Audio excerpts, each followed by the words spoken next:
Ini adalah jaringan saraf paling kuat yang pernah dibuat. Ia menemukan celah keamanan yang nggak bisa ditutup manusia selama bertahun-tahun. Dan tahu apa yang mereka lakukan dengannya? Jaringan itu dilarang sebelum sempat dirilis, lalu dirilis lagi untuk semua orang, dan 4 hari kemudian dilarang lagi. Pemerintah IHS dengan perintah langsung memaksa Anthropic berhenti membagikan model ini ke publik.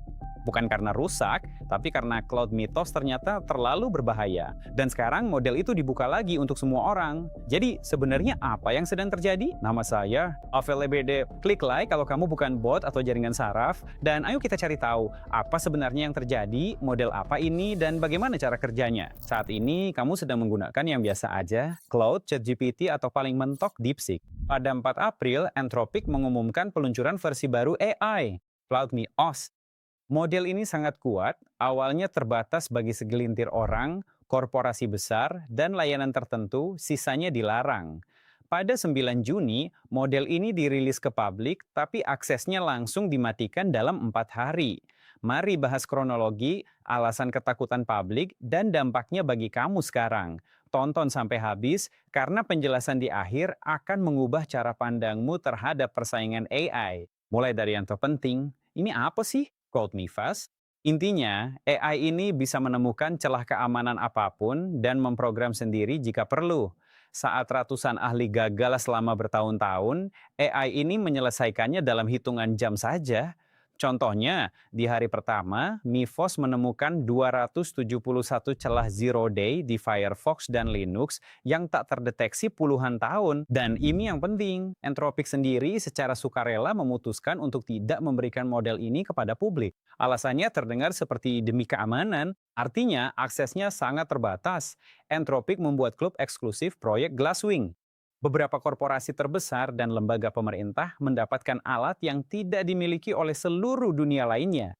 Dan di sini muncul pertanyaan yang jujur. Apakah ini benar-benar nyata atau hanya pemasaran jenius untuk menakut-nakuti para pesaing? Detektif yang menarik dimulai karena OpenAI terang-terangan bilang ini cuma PR, hanya untuk menakuti orang. Peneliti independen memakai model publik murah dan berhasil mereplikasi temuan unik itu. Jadi pada dasarnya hal yang sama juga bisa dilakuin dengan model-model murah. Selain itu terjadi kebocoran data di cloud yang omong-omong cukup tidak menyenangkan. Dan di situ terungkap nama kode modelnya Capybara. Bahkan ada juga yang membagikan seluruh source code cloud kode ke suatu tempat. Sampai sekarang masih belum jelas apakah itu cuma hoax atau emang benar perusahaan Anthropic benar-benar membocorkan ratusan ribu baris kode ke publik? Baris-baris dari aplikasi utama cloud, sebagian di sini ternyata fakta yang sudah terkonfirmasi, sebagian lagi rumor dan murni spekulasi. Dan kita akan coba membedakannya secara jujur. Tapi bahkan jika seluruh cerita ini hanyalah mitos atau sekedar PR, pada akhirnya semuanya jadi jelas. Jadi, pada 9 Juni, versi publik dengan nama Fable atau Fabula akhirnya dirilis untuk masyarakat. Memang benar, aplikasi ini memungkinkan untuk ngoding hanya dengan satu prompt. Solusi-solusi yang sebelumnya butuh beberapa hari, sekarang bisa dilakukan dengan 1 juta token yang bisa diingatnya. Ini benar-benar luar biasa, tentu saja. Dan banyak orang setelah itu bilang, wah gila, ini model yang keren banget, benar-benar ajaib. Tapi emang, untuk menunggu jawabannya kadang harus beberapa menit. Meski begitu, kecepatan dan kualitas kerjanya memang benar-benar luar biasa. Namun, begitu seluruh dunia mulai mencoba, hanya beberapa hari kemudian, tepatnya 13 Juni, pemerintah AS memerintahkan untuk mematikan layanannya. File dan mitos. Jaringan saraf terkuat dunia ini hanya diberikan selama 4 hari, lalu ditarik kembali. Banyak orang belum sadar apa yang hilang. Saat itu, Anthropic sudah punya kontrak dengan Departemen Pertahanan AS. Dan terkait kontrak itu juga sempat terjadi skandal dan persidangan yang omong-omong dimenangkan oleh Anthropic. Jadi kalau kita masuk ke detailnya, ternyata mereka tetap aja terus menyediakan alat dan sumber daya mereka untuk Departemen Pertahanan. Jadi di satu sisi kita melihat adanya pernyataan Daria Amadea tentang bahwa AI tidak boleh digunakan untuk pengembangan senjata, tapi di sisi lain, semuanya tidak sesederhana itu dan pemerintah bisa aja melarang penggunaan AI. Dan disinilah letak hal yang paling menarik. Fable tidak dimatikan secara permanen. Jadi, apa sebenarnya yang terjadi? Gedung Putih menyatakan bahwa mitra terpercaya mereka, yaitu Amazon, menemukan cara untuk melewati perlindungan model tersebut. Dan pada dasarnya, pihak berwenang langsung meminta Anthropic untuk segera memperbaiki semuanya atau menghapus model ini karena memang model tersebut bisa sangat berbahaya. Namun, menurut mereka, Anthropic menolak karena mereka bilang dengar ini tidak masuk akal. Permintaan yang sama juga bisa dijalankan di model-model lemah, termasuk model mereka sendiri, bahkan di OpenAI, bahkan di model buatan Tiongkok. Tapi kemudian terungkap alasan sebenarnya dari semua keributan ini. Nah, begitulah. Kabarnya, dalam latihan tertutup Dinas Rahasia, Mitos membobor sistem Badan Keamanan Nasional hanya dalam hitungan jam. Hal ini dilaporkan Kepala NSA ke Senat, disertai dugaan bahwa model tersebut mungkin telah diakses kelompok terkait Tiongkok. Dan setelah itu, larangan tersebut pun muncul. Namun, setelah beberapa waktu, larangan itu dicabut dan akses dikembalikan kepada semua orang. Kenapa? Mungkin mereka sedikit menfilter modelnya, atau mungkin mereka benar-benar memahami argumen dari Anthropic. Mulai tanggal 1 Juli, Fable kembali tersedia bagi semua selama 7 hari dengan filter dan batasan baru.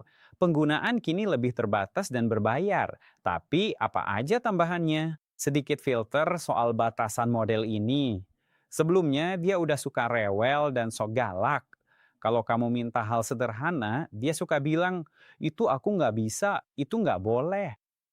Nah, sekarang saya rasa mereka memasang filter itu lebih ketat lagi. Sekarang dia jadi makin banyak yang nggak bisa dilakuin. Atau bahkan mungkin aja, kita nggak tahu. Tapi bisa jadi dia juga membagikan informasi tertentu dengan seseorang untuk memastikan semuanya berjalan dengan baik. Ya, itu menarik juga sih. Kita akan lihat seberapa aman model baru ini nantinya. Tapi kita lihat aja nanti. Tapi tetap aja, kekuatan sejati Mitos hanya diberikan kepada ratusan organisasi terpilih di dalam Amerika Serikat. Ngomong-ngomong, menurut kalian, apakah ini awal dari pemisahan akses seperti itu atau langkah yang benar demi keamanan? Tapi faktanya, versi yang dipangkas untuk semua orang, sedangkan yang kuat hanya untuk yang diizinkan. Dan ini juga penting. Sekarang kita menghadapi kenyataan bahwa akses ke kecerdasan buatan kelas atas secara resmi telah menjadi isu keamanan nasional. Ini belum pernah terjadi. Sekarang bukan cuma soal teknologi, tapi politik, kontrol ekspor, dan senjata. Setahun ke depan model sekelas ini akan muncul dari pemain lain. Kuang dan Xiaomi pun udah mulai merilisnya. Dan inilah pertanyaannya, apakah semua orang akan memiliki pengaman dan apakah semua akan meminta izin pemerintah? Kita belum tahu. Dan ada satu saran praktis untukmu. Jangan kejar model yang dilarang dan manfaatkan semaksimal mungkin apa yang udah tersedia sekarang. Karena kesenjangan antara yang terpilih dan semua orang lain yang masih menggunakan model lama tentu aja akan semakin melebar.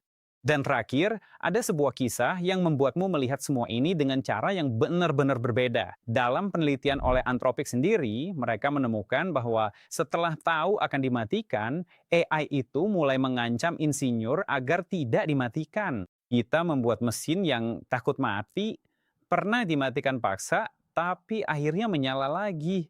Inilah masalah yang kita hadapi. Tanpa itu, mereka tak berdaya. Jadi pertanyaannya bukan lagi soal AI berbahaya, tapi siapa penentu penerima versi kuatnya. Apa AI ini cuma buat segelintir orang? Tulis pendapatmu di kolom komentar ya atau tidak.